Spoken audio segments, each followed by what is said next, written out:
Hey y'all, welcome to the Messy Studio. Come on in and see what's going on.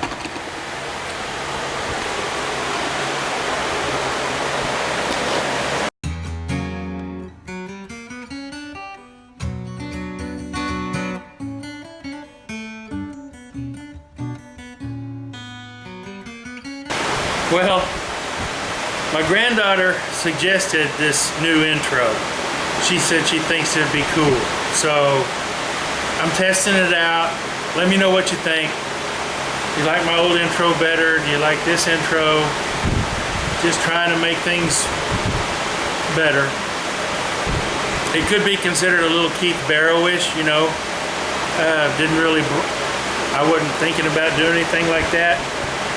My granddaughter and I were looking for a place to hang my sign, and she said, put it on the door and use it in your intro. So I'm giving it a try. Again, let me know what you think. Hey y'all, thanks for coming to check out part 2. Now let's turn this thing and put it together.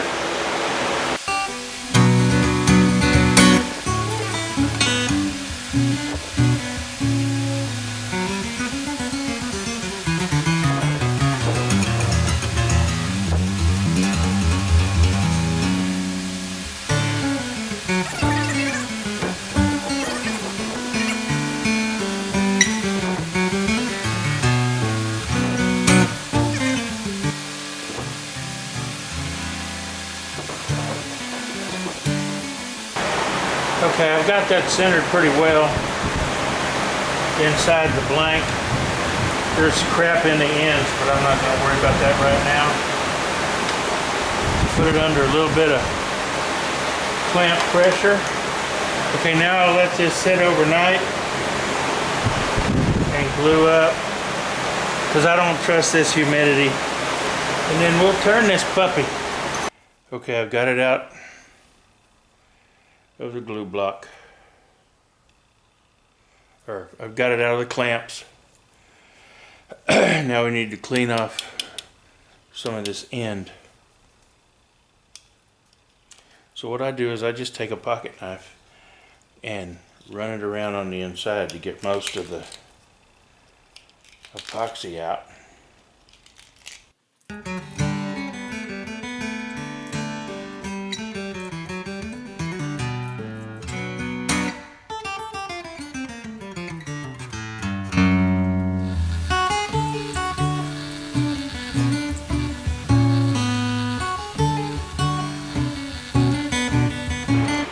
When I finish this up, then I'll mill the ends square with the tubes.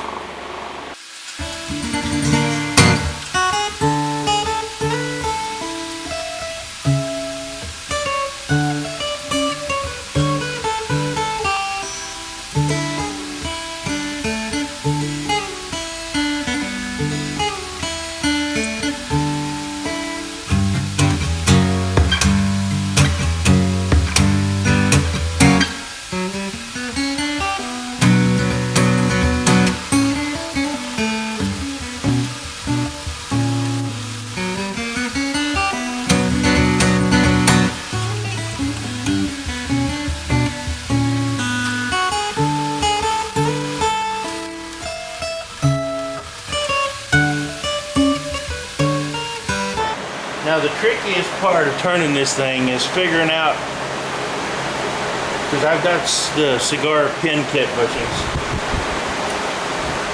I just have to figure out which bushing goes where in this thing.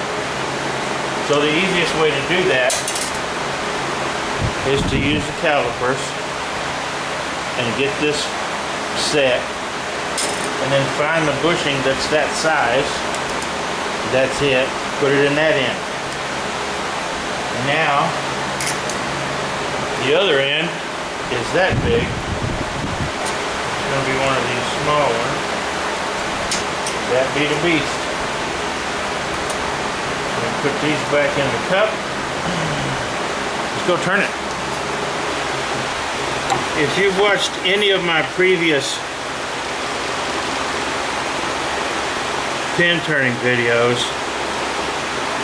you'll know that I only turn between centers. Got a dead center stuck in here. My live center here. Got a fresh edge on my skew.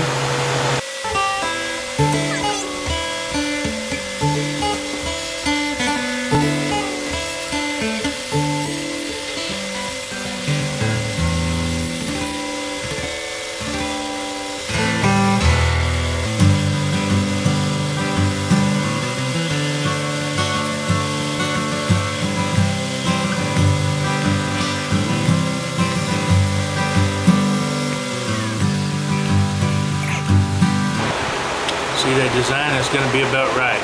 Not a true Celtic knot, but close enough.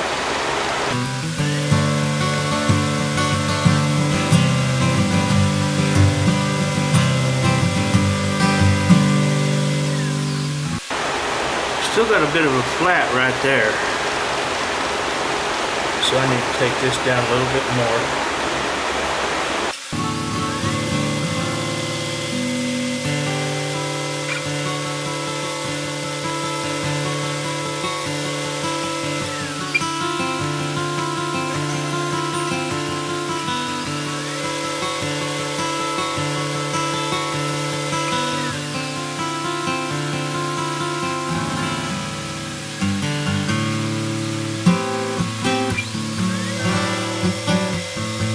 But Billy, you're scraping, not cutting. You're right. I am scraping, not cutting.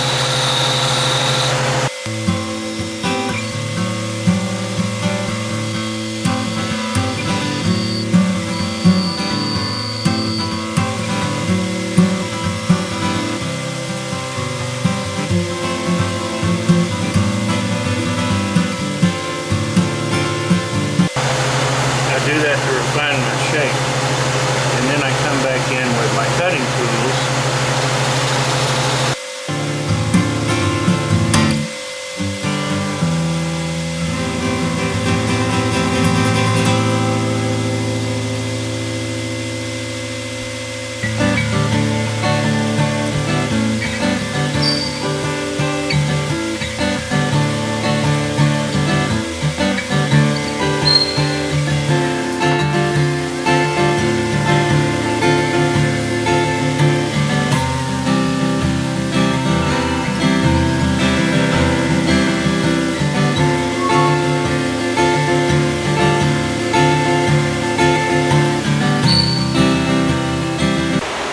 That's the shape I want.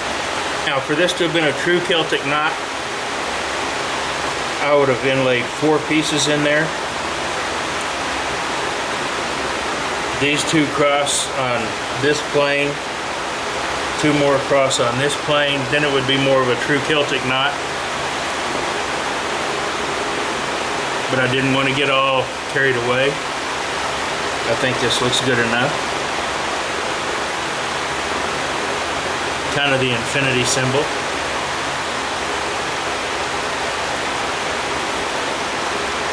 And that's all there is to that. So we'll sand it up. I think we can start at 240. I don't have my dust collector over here. It's not plumbed yet.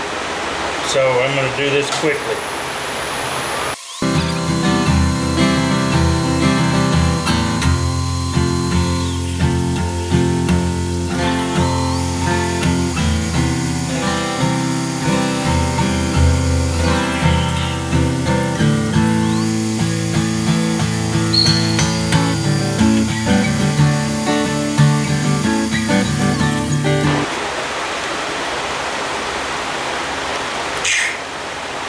Hey, if it's good enough for Nick Zametti.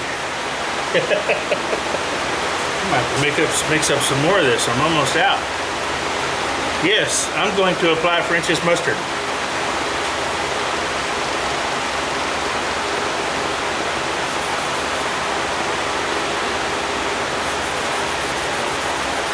Actually, it's a 1 pound cut of shellac that I use as a sanding sealer sometimes. Because that's not all sawdust. Some of that is Cocobolo oil. Cocobolo is a very oily wood.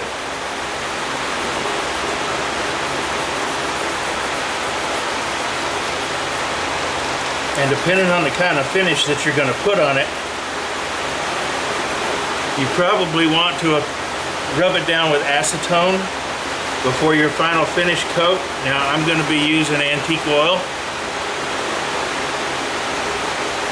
So it's a naturally oily wood. The antique oil isn't gonna, it's not gonna, the oil in the wood isn't going to interfere with it too much.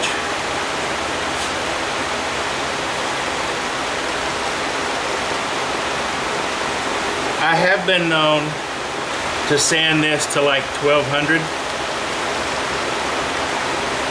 and then polish it up using its own natural oils. Nothing else, just its own natural oils. I frequently do that with lignum vitae because it's oilier than this, and it stays. It doesn't react much with the natural oils in the user's hands. I've never had a pen, a lignum pen, go ugly just using the natural finish. Misplaced my Yorkshire grit. Man, I love this stuff.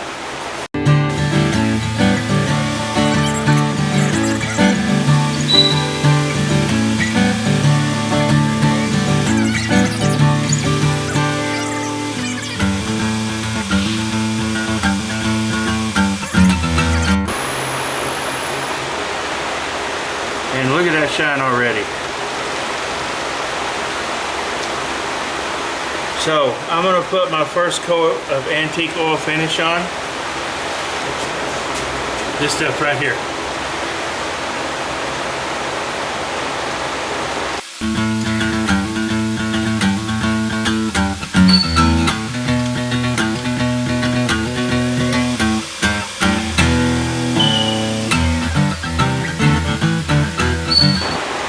I'll come back tomorrow and put another coat on.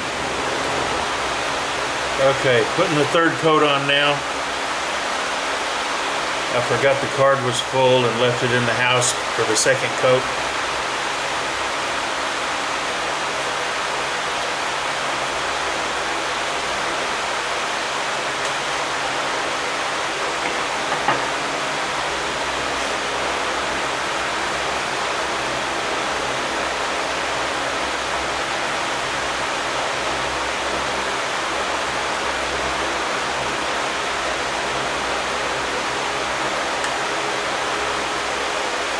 I'll put another coat or two on it.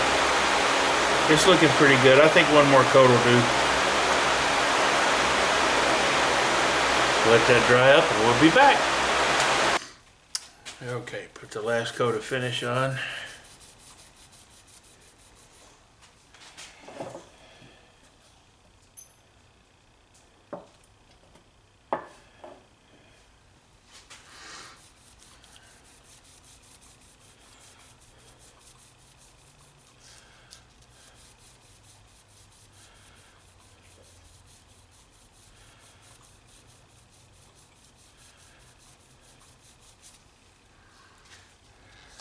That's 4 coats. Tomorrow I'll put it together.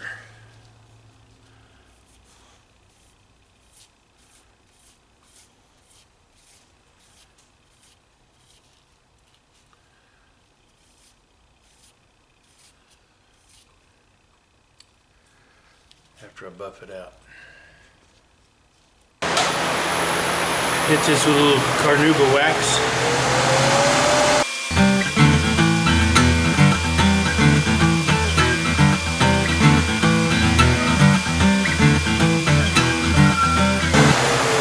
Yes, contrary to what a lot of turners will tell you, including Captain Eddie, no cloth to the lathe.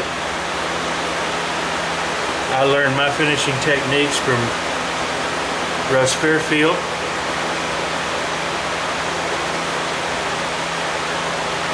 And he always used cotton or velour.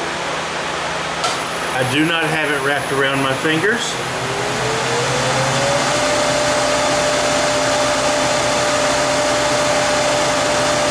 so if it gets pulled out of my hand, I can simply back away.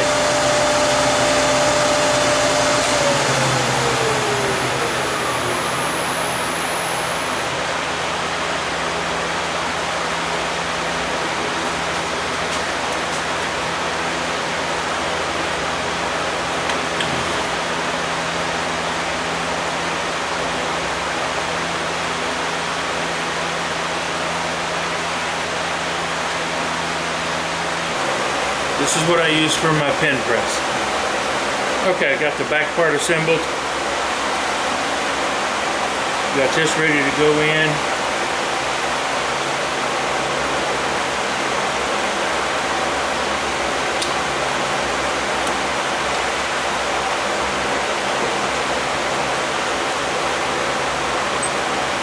Make sure everything's going in straight.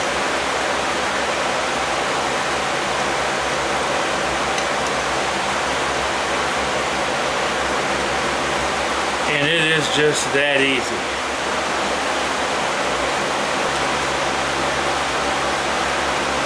The only thing left to do, now it says to put this little ring up here, and I'm not real sure why, but the only thing left to do is screw the blade in. Just because it gives it a little more decorative look is all. So screw that blade in.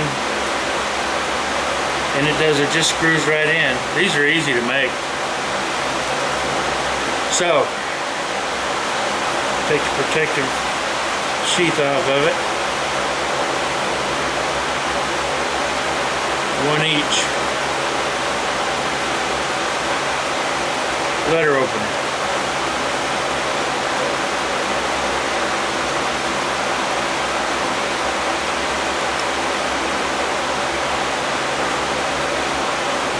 So I guess I'll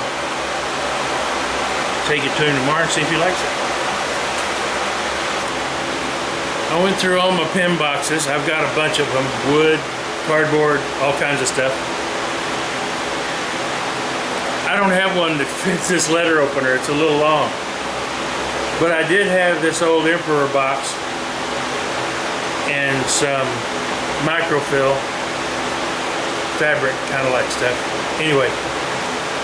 So here's the finished product, packaged and ready to go. I'll take it to him tomorrow.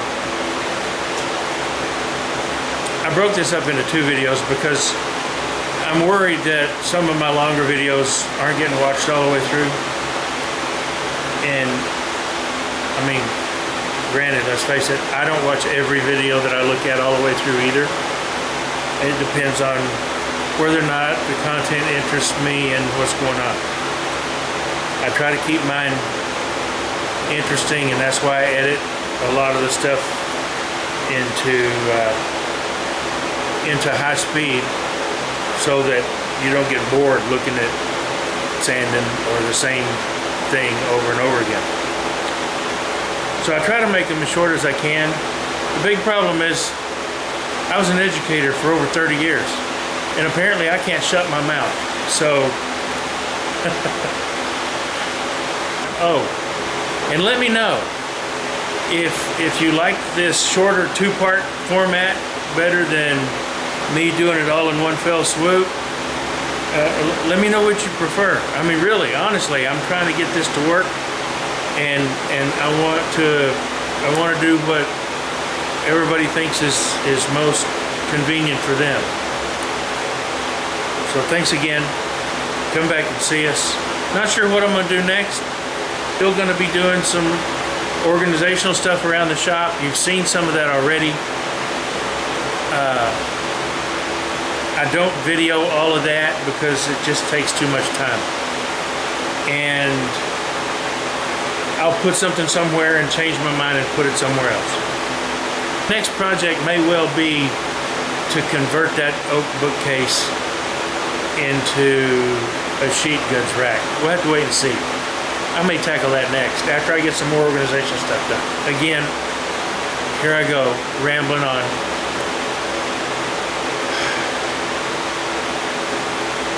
Thanks for watching. Like, subscribe, share, tell your friends. And come back and see us. You never know what we're going to get into around here. Maybe something that interests you.